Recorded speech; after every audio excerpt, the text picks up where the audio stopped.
안녕하세요. 저는 최지희 수리논술 강사입니다. 이렇게 화면 통해서 여러분들 만나 뵙게 돼서 정말 반갑고요. 자, 이번 시간에는 우리가 수리논술을 어떤 식으로 준비해야 되고 또 이 의대 수리논술은 또 어떤 식으로 해야지 합격할 수가 있는지 이런 것들에 대한 전반적인 내용을 함께 좀 얘기를 해보는 시간을 가져보려고 해요. 자, 일단은요, 의대 수리논술이다 라고 하면은 가장 중요한 포인트 중에 하나가 되는 것은 뭐냐? 바로 최저기준입니다. 자, 지금요, 이 의대 같은 경우에는요, 이 학교들이 사실 가지고 있는 최저기준이, 경쟁률이 사실 매년 다릅니다. 그런데 그러면은 이제 일반적인 기준으로 한 경쟁률을 좀 보도록 하실게요. 자, 요런 정보를 가장 잘 제공해주고 있는 학교는 바로 중앙대학교 의대입니다.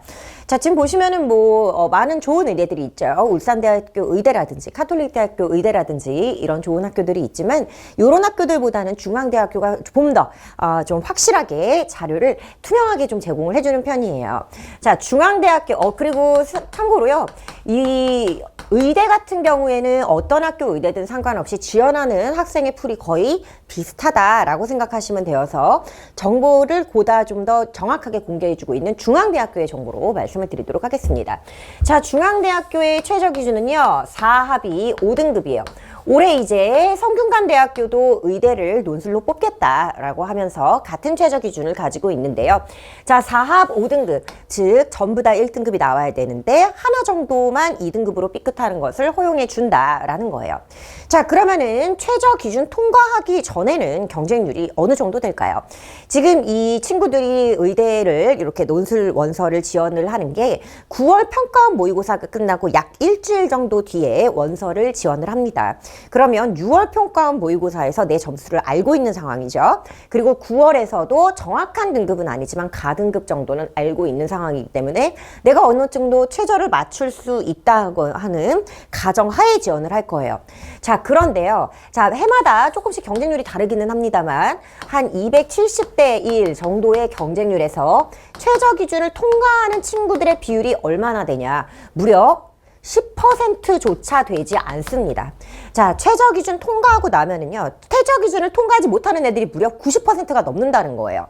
그래서 실제 경쟁률은 이 정도 된다라는 거를 좀 보셔야지 되시고, 자, 원래 한양대학교 의대가 논술이 있었는데 올해부터 또 없어졌죠. 사실 이거는요, 의대 논술에서는 사실 조금 더 좋은 방향이라고 말씀을 드릴 수가 있어요. 왜냐하면은 한양대학교 의대 같은 경우에 최저 기준이 없었거든요. 그러면은 사실상 그 한양대학교 의대에서 그 최저 기준이 없는 의대 시험을 합격한다는 거는 거의 이거야말로 로또에 가깝습니다. 하지만 중앙대학교 의대라든지 사실 울산대학교 의대도 마찬가지라고 생각하시면 되세요. 왜냐하면 최저 기준이 똑같으니까. 울산대학교 의대라든지 요런 친구들 같은 경우에는 90% 이상의 친구들이 최저를 맞추지 못하더라. 자, 그리고 예를 들어서 경희대라든지 이제 카톨릭대라든지 이제 요런 3합 4 정도 되는 의대 요 정도 같은 경우에는요, 한 80% 조금 넘는 친구들이 최저를 맞추지 못합니다. 그래서 일단 내가 최저 기준을 정확하게 4합 5등급이 나올 수 있도록 일단 우리 친구들이 이 수능 공부도 열심히 병행하면서 가셔야지 중요하고요. 최저 기준 통과한 다음부터는 그때부터 진짜 논술이 시작이 됩니다. 자, 논술 과목에는요, 여러분들이 이제 수능을 선택을 하실 때에는 미적, 기하, 확통 이렇게 세 가지 과목 중에 하나를 선택하실 건데 일반적으로 이제 이과에서는 미적을 선택하는 게 일반적이죠. 그런데 보통 이제 의대마다 이것도 조금씩 다르기는 하지만 보통 의대, 특히 여러분들이 가고 싶어하는 의대는 미적, 기하, 확통이 전부 다 포함될 의대를 학교에 지원하실 가능성이 굉장히 높습니다. 보통 의대는요, 미적, 확통, 기하 요 세 과목 다 포함하고 있고요. 그러면은 예를 들어서 내가 학교 내신에서는 기하를 배웠고 그리고 수능 선택 과목은 미적인데 그러면은 확통은 어떻게 따로 좀 수능을 보고 공부를 해줘야 되나요? 하고 물어보시는 분들이 있는데 그렇진 않습니다. 논술 시간 안에서 논술에 유당 많이 나오는 그 확통 부분이 있어요. 그거를 배워야지 수능을 듣는다고 해서 이게 뭐 큰 도움이 된다 그러지는 않습니다. 예를 들어서요, 이제 학생들도 제 요 강의를 볼 수 있기 때문에 학생들이 조금 더 잘 받아들이실 것 같아요. 자, 예를 들어서 뭐 확률 변수 x가 이항분포 np를 따라간다고 했을 때 수능에서는 얘 평균과 분산이 어떻게 되는지는 별로 중요하지 않고 그 공식 자체만 지금 중요한 게 수능이에요. 그렇지만 논술에서 이제 중요한 포인트가 되는 거는 왜 x의 평균이 np가 되고 그리고 x의 분산이 npq가 되는지 이런 것들이 이제 논술에서 굉장히 중요한 포인트가 됩니다. 네, 그래서요, 잘 나오는 부분이 미적도 그렇고 확통도 그렇고 기하도 그렇고 좀 많이 다릅니다. 특히 미적 같은 경우에는요, 사실 미적이라는 과목은 개념이 상당히 어려운 과목입니다. 그래서 미적에서는요, 얘가 정말 개념을 제대로 알고 푸는 친구인지 아니면은 그냥 단순하게 공식을 외워서 푸는 친구인지 이런 것들을 이제 테스트하는 문제가 많이 출제된다고 생각하시면 되세요. 자, 그래서 일단 제가 좀 중요한 얘기 하나 드렸죠. 최저 기준을 통과하고 나면 90% 이상의 학생들이 떨어져 나가기 때문에 거기서부터는 진짜로 정말 제대로 된 경쟁이 시작이 되고 그리고 그 경쟁률은 사실상 학종 경쟁률보다 상당히 좋은 경쟁률에서 논술 시험을 보실 수가 있다는 거. 자, 그리고 논술에서 제가 방금 전에 뭐라고 말씀드렸냐면은 이 논술은요, 기본적인 원리를 굉장히 중요하게 생각합니다. 증명, 유도, 그리고 이 공식이 어떤 식으로 탄생하고 있고 이런 개념을 어디서부터 생각해서 가지고 오고 있는지 이런 거에 초점을 맞추기 때문에 진짜 수학 실력이 많이 는다고 생각하시면 되세요. 우리가 이제 수능에서 21번이라든지 29번, 30번 이런 문제를 맞추는 거는요, 이 가장 근본적인 이 친구가 아무리 21번 문제를 100개를 풀어도 101번째 21번 문제를 풀 수 있느냐? 그렇지는 않습니다. 남이 풀어주는 문제를 아무리 봐봐야 수능에서 21번 문제 또 틀릴 수밖에 없는데 그럼 이제 이런 문제를 잡아주는 힘이 되는 거는 뭐냐? 바로 기본 실력, 탄탄한 나의 기본적인 실력입니다. 그 기본 실력이라는 게 단순히 뭐 RPM의 뭐 센의 A 단계를 풀고 이런 거를 얘기하는 게 아니에요. 이 과정이 어디에서부터 처음에 이런 미분이라는 거를 어떻게 해서부터 생각하게 되었는지 그리고 내가 어떤 식에 있어서 이 식이 성립 가능한 조건을 정확하게 알고 있는지 평균값 정리가 어느 조건 하에서 성립하는지를 정확하게 알고 있는지 평균값 정리 자체를 증명할 수 있는지 이런 것들에 대해서 공부를 해줘야지 나의 가장 탄탄한 코어 실력이 늘어나게 됩니다. 그래서 보통 이제 우리 친구들이 논술을 열심히 공부하시다 보면은 내가 수학에서 부족한 부분이 어떤 부분이었는지 좀 알 것 같아요. 내가 수학에서 그동안 어디가 빈 부분인지 모르고 그냥 문제만 풀었었는데 이런 빈 부분들이 채워지는 듯한 느낌을 많이 받아요 라는 얘기를 합니다. 그래서 일단 저희 수업은 어떤 식으로 구성이 되냐면 일단 수업에서 한 30분 정도는요, 교과서 내용에 대한 증명으로 수업을 시작을 합니다. 자, 이 교과서 내용에 대한 증명이 굉장히 중요한데요. 사실 정말 많은 친구들한테 이 교과서 내용을 증명해 보라고 어떤 좀 약간 애들이 틀릴 것 같은 어려운 문제를 던져 놓으면은 정말 애들은요, 이 문제를 건드리지를 못합니다. 자, 교과서 내용에 대해서 여러분들이 이제까지는 그냥 공식만을 외웠다면은 자, 이제 이 교과서 내용에 대한 증명을 해 보셔야 되는데 요거는 이제 제가 책으로 정리를 해놨어요. 160문제 정도 됩니다. 네, 논술에 나오는 교과서 내용뿐만 아니라 많이 나오는 이론 중심으로 책을 만들어 놓은 게 160문제 정도 되니까요. 만약에 8회 수업이다 라고 하면은 한 회당 20문제 정도씩 해서 이렇게 외우면서 가는 시간을 같이 가지게 될 거예요. 그리고 이제 나머지 시간에는 계속해서 개념이랑 그리고 실전 기출문제, 첫날부터 계속해서 기출문제 풀면서 들어가실 거예요. 그래서 이 개념을 가지고 이용할 수 있는 기출문제들, 이런 식으로 해서 이제 들어가게 될 겁니다.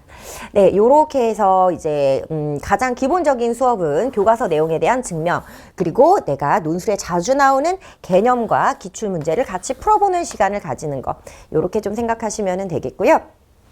많은 친구들이 수업을 하고 한 2주 정도를 많이 힘들어합니다. 한 두 번째 시간까지를 엄청 힘들어해요. 왜냐하면은 그래도 이제까지 내가 어떤 수업에 가면은 적어도 풀 수 있는 문제가 굉장히 많았고, 그리고 문제 때문에 이렇게까지 내가 좌절감을 맛본 적이 없었는데, 사실 이제 논술을 시작하게 되면은 아니 내가 그래도 웬만큼 좀 수학도 잘하고 공부도 잘한다고 생각했는데 내가 이렇게 이 문제를 이렇게까지 못 푼다고? 이거에 사실은 공부 못하는 친구보다 오히려 잘하는 친구들이 더 절망감이 큽니다.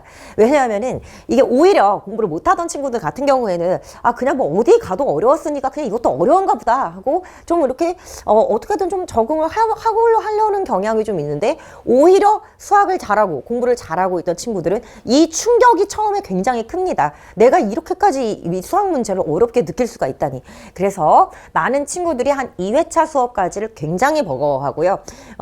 이 3회차부터는 특히 요 좀 특목고, 영재고, 상상고 요런 친구들 같은 경우에는 한 3회차 수업부터는 금방 적응해서 굉장히 좋은 답안지들을 그때부터 좀 쓰게 되는 경우가 많아요. 네, 그래서 요렇게 의대는 일단 최저 기준을 잘 통과할 수 있도록 수능 공부도 반드시 열심히 해주셔야 되고, 최저 기준 통과하고 나면은 뭐 굉장히 좋은 경쟁률, 학종보다 말도 안 되게 좋은 경쟁률에서 시험을 보실 수가 있게 된다는 거, 네, 기억해 주시면 좋을 것 같고요. 이 의대 논술 같은 경우에는 이런 미적, 확통, 기하 이외에도 이제 그 수리 논술에 잘 나오는 이론들도 같이 좀 공부를 해줘야 되는데, 그런 거에 대해서는 교과 과정을 추월한 문제에 대해서도 수업 시간에 다 커버를 해줄 수가 있기 때문에 너무 걱정하지 않으셔도 되겠습니다. 사실 논술에서 의대를 가기가 상당히 재학생들은 유리합니다. 제가 한 가지 좀 예를 잠깐만 좀 설명을 드리고 싶어요. 자, 작년에요. 작년 기준으로 이제 강남대성에서 예측했던 수능 수학 만점자가 1,300명 정도였습니다. 자, 작년 기준으로 1,300명 정도였는데요. 실제 수능 수학 만점자가 몇 명이냐? 2,702명이었어요. 자, 엄청난 차이입니다. 2배가 넘는 차이를 보여주고 있는데요. 그러면 자, 지금 예측이 완전히 틀려갔죠. 그러면은 이제 수학 1등급의 커트라인, 그것도 이제 예측 컷이 82점이었는데 실제 1등급 컷은 89점이었습니다.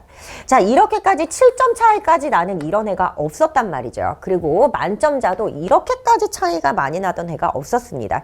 요게 지금 사실은 어디서 나오는 거냐면은요. 요게 이제 저는 이제 이 친구들을 수능 업자다라고 부르고 싶은데요. 요 친구들은 실제 스카이를 현재 다니고 있는 친구들, 그리고 거기에다가 지방대 의대를 다니고 있는 친구들, 그리고 인서울 쪽에 의대를 다니고 있는 친구들이라고 생각해 주시면 될 것 같아요. 자, 이제 사실요, 대학교 수학을 조금만 엿봐도요, 이 수능 수학이 정말 별게 아닙니다.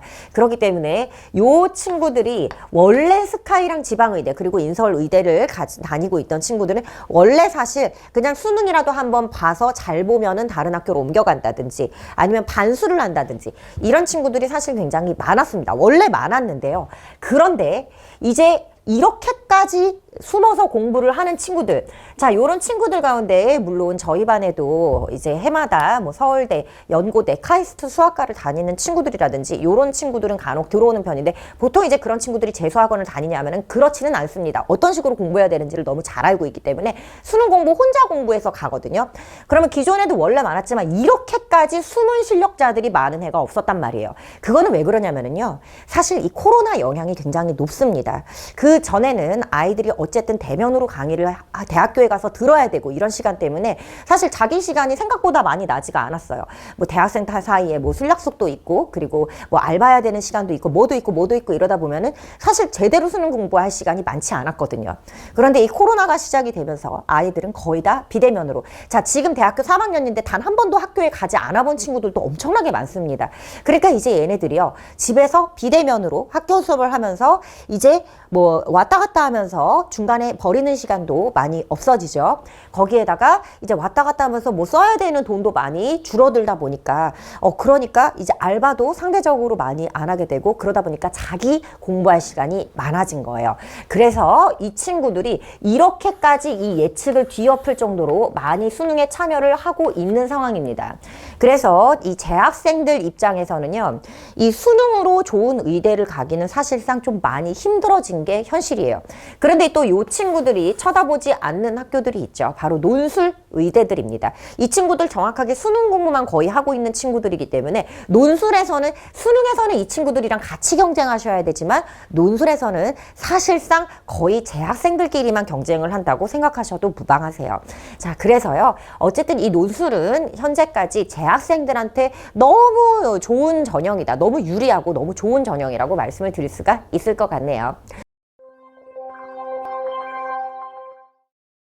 우리 일단 이번 여름방학 동안에 이 8회 동안의 커리큘럼에서는요, 기본적으로는 미적분과 수열이 수업 시간의 한 80% 정도를 이루고 나머지 20% 정도가 기하를 조금 맛보는 그런 수업이 된다라고 생각하시면 됩니다. 이제 겨울방학 때부터는 본격적으로 의대 논술을 준비하실 건데 그 전에 앞서서 미리 한번 연습해보는, 그리고 실제로도 수능과 내신에 또 도움이 되는 그런 논술 수업이다. 하지만 우리가 실제로 이 수업 시간에 푸는 거는 그러면은 단순하게 심화 수학이냐? 그렇지는 않고요.